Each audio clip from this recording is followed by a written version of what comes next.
this video I'm going to show you guys how I got this grill off. It wasn't easy, but it was easier than with the Motion Plus. So this one I really got damaged with removing the grill. And this one I have a minor damage on the sides, but that's just the beginning because it was really tight together. So I also got the sides off, as you maybe already can see.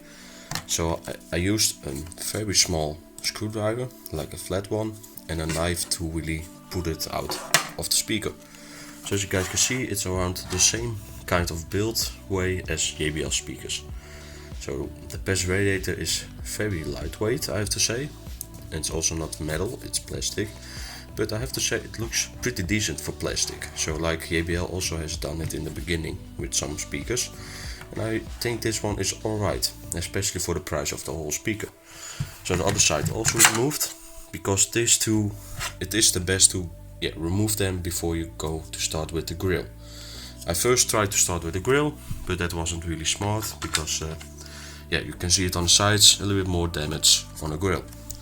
But the grill still together with the frame behind the grill. So I wasn't very sure if this was a frame behind it or it was the housing.